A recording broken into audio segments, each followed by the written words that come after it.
Childless of Some Other Adventures, and today I'm going to give you my review on Apollo 10½: A Space Age Childhood.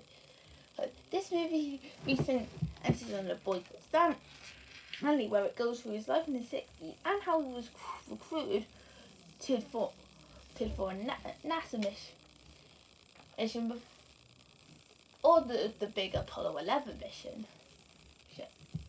And that's as simple as I can really put it. I can't really say too much about this movie because I don't have too much to say. And this is actually an interesting case for a film. The problem with the movie isn't what's actually in the film, because on its own the movie is actually really good. I do like it. Okay. The problem is that it doesn't know what type of film it wants to be. But I'll get into everything that I like about this film, or at least had the potential to be good. This is mainly shown with the characters. Since the movie doesn't know what it wants to be, which I'll talk about in a minute, there are some characters that I feel like could have had a lot more screen time. Like the two guys at NASA, who want to get their smaller model up to the moon before, or the Russians shouldn't at any cost. Also, I can see how they can be interesting characters, but if only the movie knew what it was exactly going to be. The only other main character that this movie follows is Stanley, where he is the typical protagonist, where it goes through his life in the 60s as well. I'll show him as the boy for this top secret mission. So with his grown-up self, Jack, self-narrating, with the narrator being Jack Black. In my opinion, I think Black is one of the best things about this movie. He does a really good performance to sound really well as a narrator, to tell the audience what is going on. In fact, I can say right now that all the actors do a solid job over their performances. Maybe not the best performances for an animated feature that I've seen, but they've still managed to do a good job with the material given. And as for the rest of the characters, the most of this movie offers are Stanley's family.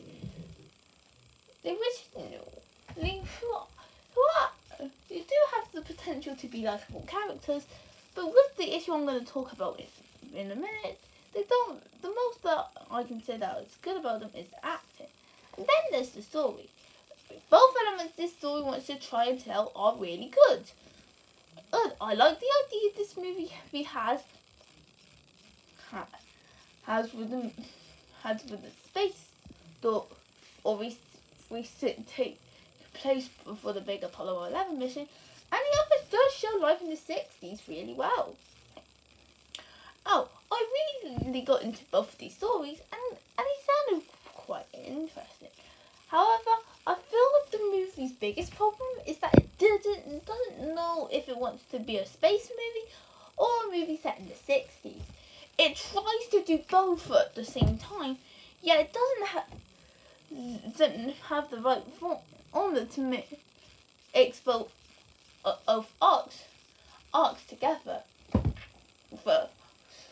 Where mostly what the audience is watching is a story that flip-flops from one moment to another. But granted, I'd say all the 60s stuff is interesting, but I was really excited to see what all the space stuff was about.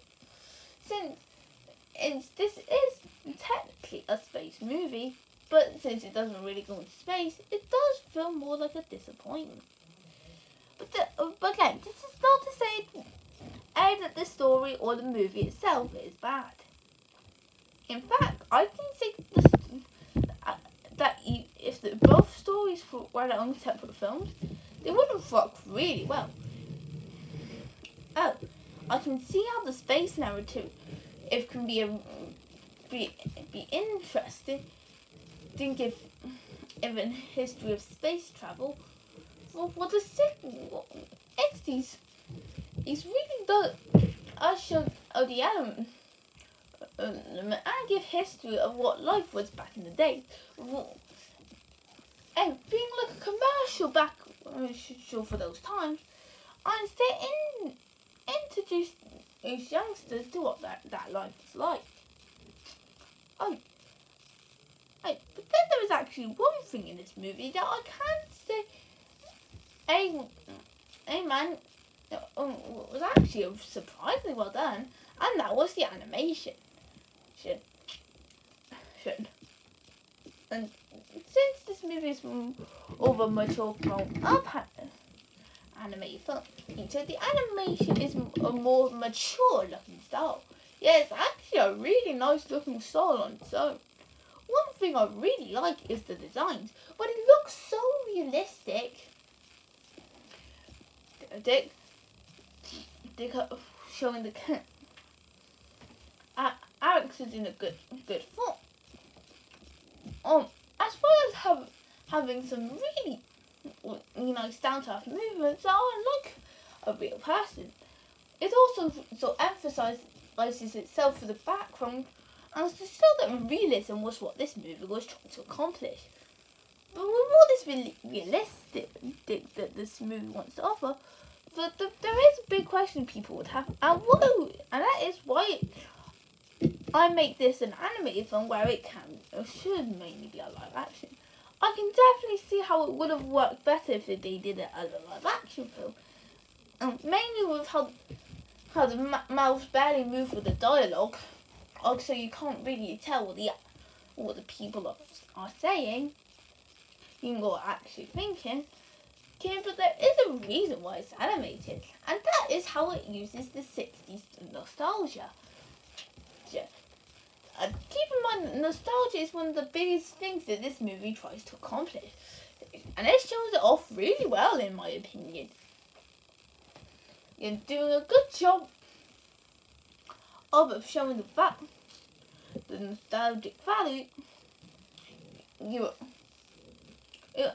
And being more fun with all the 60 stuff of making the animation are highly creative.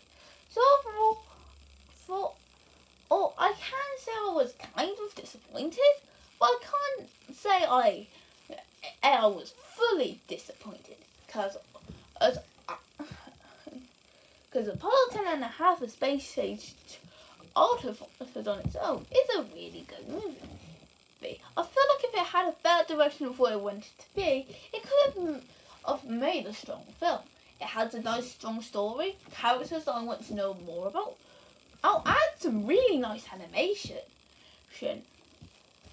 And therefore, even though it doesn't know what it wants to be, I still consider it to be a really good movie. I wouldn't say this is a film I'll be watching again, and this is more for people who lived in the 60s. These are people who want to know a bit more about space travel. But I still think that this will be an interesting time. If you want something quick to watch on Netflix, it's definitely not the best animated film you can ever find on Netflix, but it is still one of them that are really well done and an interesting one, which is why I'm giving the movie a 7 out of 10. Speaking of Netflix, I think they're going to have a really good summer of animation. Want to know why? Well, you'll have to see when I do my review on the CBs coming out later this week. And my review on Rise of the Teenage Mutant Ninja Turtles, the movie next month. So I hope you guys enjoyed this video. Feel free to comment, like and subscribe, and I will see you next time. Bye!